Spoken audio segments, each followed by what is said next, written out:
Thank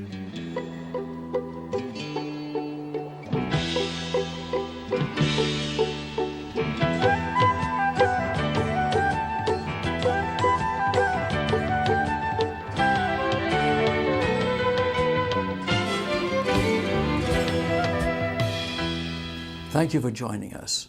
I'm on location in Chicago, where the American Jewish Committee is hosting its 4th annual Diplomatic Marathon. Jewish community leaders from across the Midwest come to Chicago, and they participate in almost 30 meetings with diplomats in one intense day of Jewish advocacy. This is a unique event and accomplishment in Jewish diplomacy. Human rights is a global concern for all people and for Jewish people as well. The American Jewish Committee is in the forefront of this cause and the interdependence of global Jewish advocacy worldwide. You know, it's very hard to impress senior AJC executives like Jason Isaacson, who lives in the rarefied climes of Washington, D.C., until he knows he's got a sound base. And we really have great representation that create our AJC base for this 4th annual Diplomatic Marathon. Cincinnati, raise your hands. Back in the back. Glad to have you. Cleveland, Ohio. A good group. Welcome, Cleveland. St. Louis. We're here, although 2 haven't arrived. Well represented. Sorry about the Cardinals, but while I mentioned the Cardinals, let's talk about Kansas City. Yeah. Oh, Harvey, tragic, but they fought the great fight to the very end, and a very elegant team.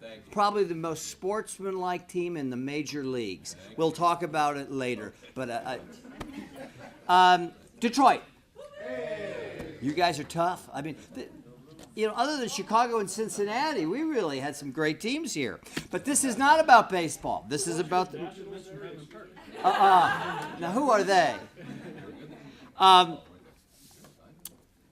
I wanted to introduce myself. I'm Harry Seigle. I'm president of the regional board here in Chicago, and this is now my 2nd year, and I'm blessed for a lot of reasons, but first among them is our executive here, and she is right there. Amy Stoken, you're terrific.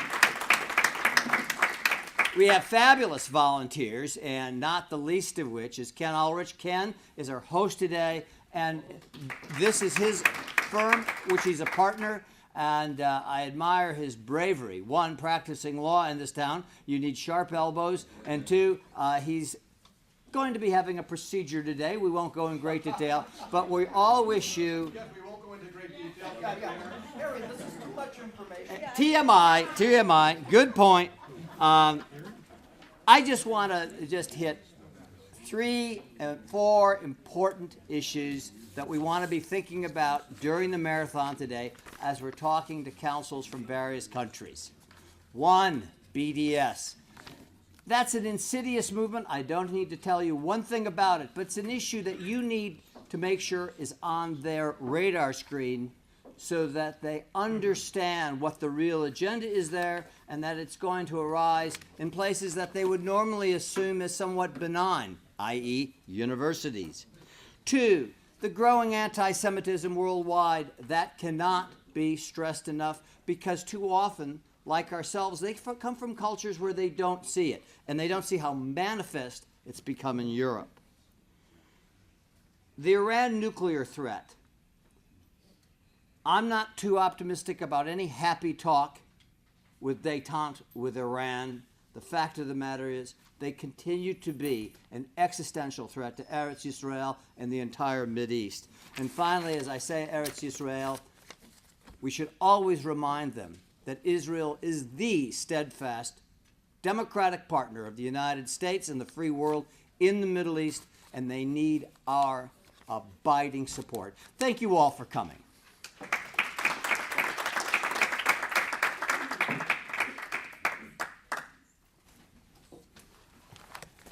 Good morning. I'm Alan Rich. I think I know most everybody here, even the people from other cities, and I'm thrilled that you're all here.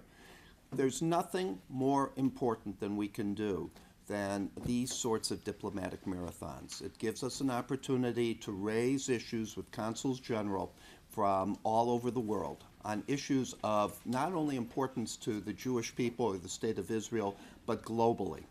And believe me that our meetings today will be reported back to foreign ministries all over the world. Harry mentioned the points that I was going to raise. Thank you, Harry, that was great. It cut my remarks down, which I do appreciate, but I do want to reverse the order a little bit in terms of priority. Priority number one is Iran. Priority number one are the efforts to try to reach an agreement with Iran with regard to nuclear weaponry, and the importance that if a reasonable agreement cannot be reached, no agreement's better than a bad agreement. And we need to emphasize that. Today, in the Wall Street Journal, many of you may have seen that there was an article that says, in search of new markets, Apple looks to Iran. Now, believe it or not, it's not just us that are reading these articles. It's the Iranians. And what the Iranians are seeing what they believe they're seeing is a growing momentum throughout the world, but most importantly, from their perspective in the United States and the West, of a drive to try to reach an agreement to open up markets. What we need to do is discuss that issue with our friends, that if we're going to reach a real agreement with the Iranians, it's got to be on the basis of their understanding that absent a reasonable agreement, sanctions will not be relieved, and in fact, they will be enhanced. It's my pleasure today, well, I should say I'm blessed in many ways in life. Two of those blessings are, one, I'm married to the most wonderful woman in the world who would have been participating today, but she's babysitting for our 21-month-old grandson today, so she sends her regards. And the second is, on almost a daily basis, I'm in contact with my friend and colleague, Jason Isaacson. I've got a long presentation on Jason, which I am not going to give you, other than to say that Jason is the Assistant Executive Director of AJC for Policy and the Director of AJC's Office of Government and International Affairs. A number of us in this room have had the privilege of traveling with Jason throughout the world, meeting with governmental leaders and thought leaders, and recognizing the profound respect that they have for Jason as well as for AJC. So without further ado, I want to turn this over to Jason Isaacson. Good morning. What I really want to do, first of all, was thank everyone for being here this morning and for taking today to extend AJC's diplomatic reach into the diplomatic corps in Chicago. I am in Chicago. Many of you traveled a long distance, and this will be worth it. It's worth it for AJC institutionally. It's worth it to extend our knowledge, our detailed knowledge of the issues that we work on every day, our public policy concerns, and have them processed through the AJC membership from across this region. And it's very definitely worth it to the diplomats you'll be meeting with. As I think many of you know, it's often the case that we encounter later in their lives the diplomats who start out in Chicago or in San Francisco or in other parts of the United States. They rise in the ranks. They end up as ambassadors, as secretaries general of foreign ministries, as foreign ministers.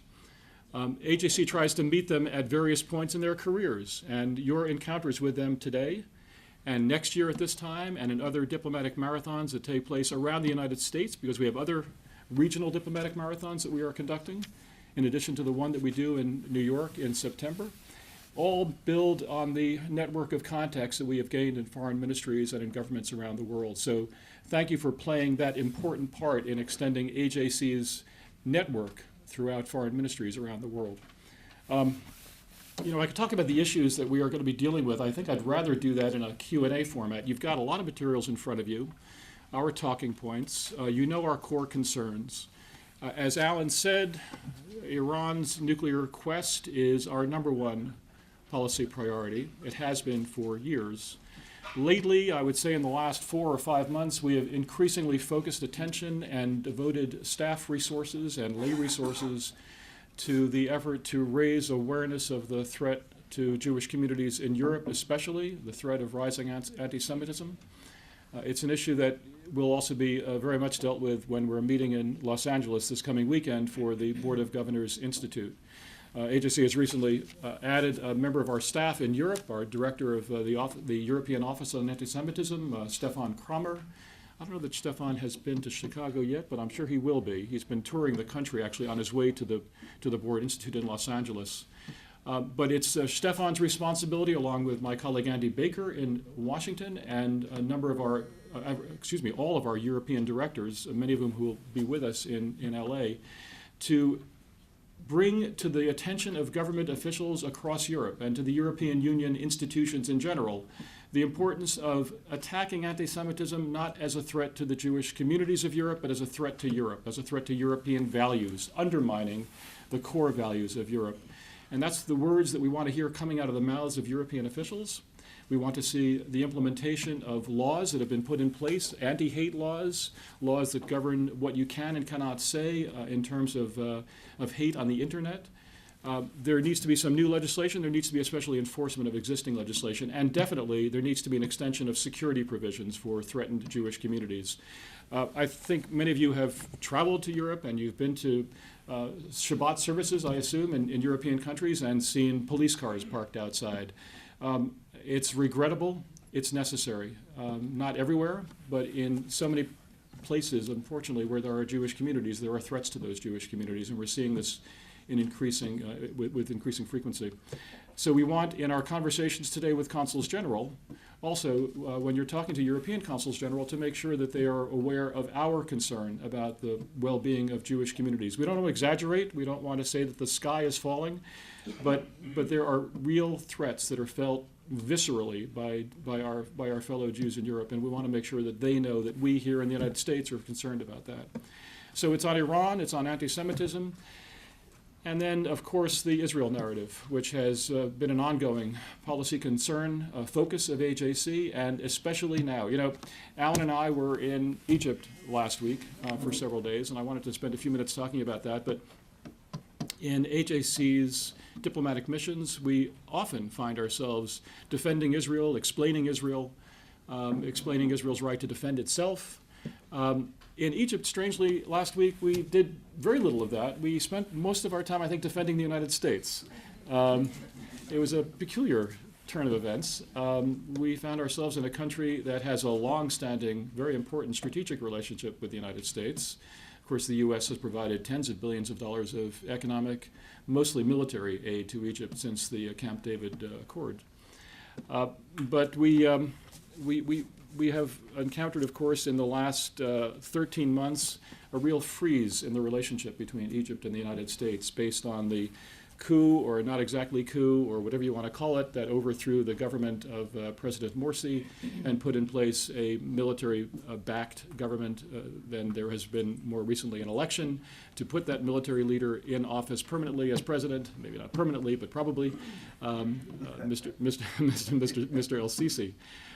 But the U.S. attitude toward Egypt, freezing military assistance last October, because of the coup, because of the killing, some call it a massacre, of Muslim Brotherhood activists in the streets of Cairo and some other cities, because of the massive roundups of political activists, political opponents, but especially the Muslim Brotherhood. All of that led to a cutoff in military assistance, rather a suspension of military assistance.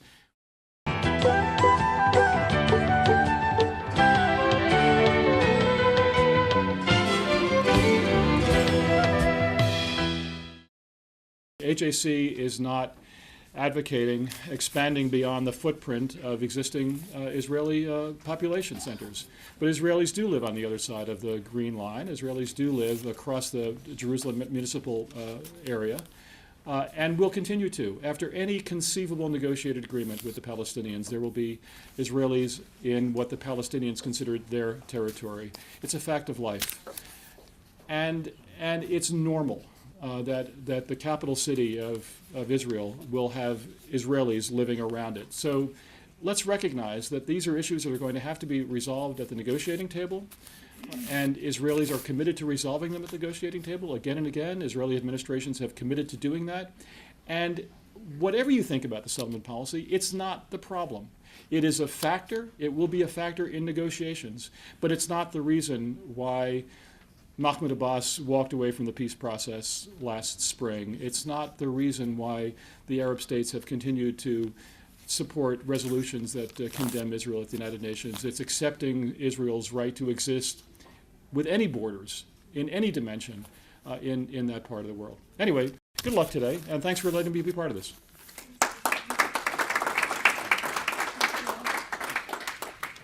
Good morning, everybody. For those of you who I have not met, I'm Ellen Stone. I'm a member of the Board of Governors, and I chair the International Relations Commission for the Chicago region. And, excuse me, it's my great privilege to introduce my friend, Israel's Consul General to the Midwest, Roei Gilad. Roei is responsible for the 11 states that comprise the Midwest region, and he is Israel's highest-ranking official in the Midwest. During his 26-year tenure with Israel's Ministry of Foreign Affairs, Roei has served in various positions outside of Israel, including Second Secretary in Kenya, Media Counselor in the Kingdom of Jordan, and head of the Political Affairs Department in the UK. Roei studied at Israel's National Defense College and was head of the Export Control Department of the Ministry of Foreign Affairs. He holds a master's degree in national security from Haifa University, a master's degree in Middle Eastern Studies from Hebrew University in Jerusalem, and a bachelor's degree in Middle Eastern Studies from Tel Aviv University. He served as staff sergeant in the artillery forces in the IDF. Roei speaks 4 languages, is an avid runner and a marathoner, and is, needless to say, a very good friend of AJC. I just want to take this opportunity to really thank all of you. This is a complex time. These are complex issues, and I want to thank you for your time, for your commitment, for your dedication. It really means a ton to see all of you caring so much and taking the time to do this.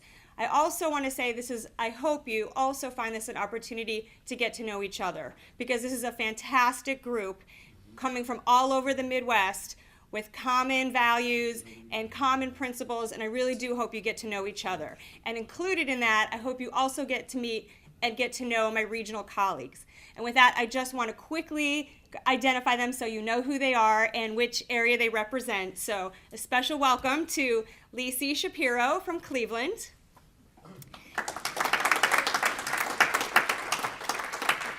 Carrie Alterman from Detroit. Nancy Lisker from St. Louis. And we also have a very new regional director, Kathy Heldman from Cincinnati.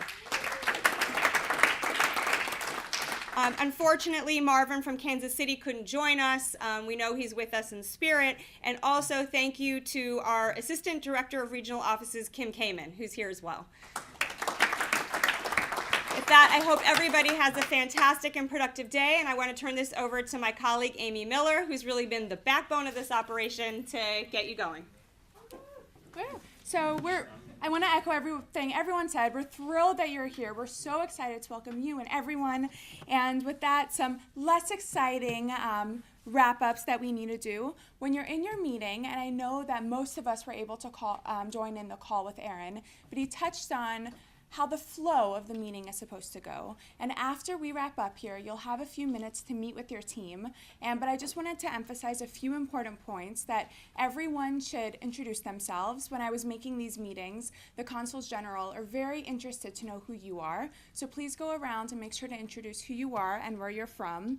Make sure to spend a few minutes before each meeting coordinating and making sure everyone knows what they're going to be talking about. And this is the most important. Please keep an eye on the clock. Everyone has their group leader, but we have a very tight schedule today. And so many of these conversations could go on and it'd be nice, but we need to make sure that we wrap up in time to be able to go to the next meeting. If you are going to be taking any pictures in any of these meetings, please be sure to get consent from the Consul General or any of the staff members that you'll be meeting with to ask before. And that's a great way to wrap up the meeting, because even if it's going a little late, you can say, and before we leave, we'd love to get a picture, and then that's the way you can wrap up. And please remember, you're all representing AJC. Assume it's all on the record, and listening is just as important as speaking. And if you have any questions at all, me and the other staffers and the regional staff will be here until you have to go.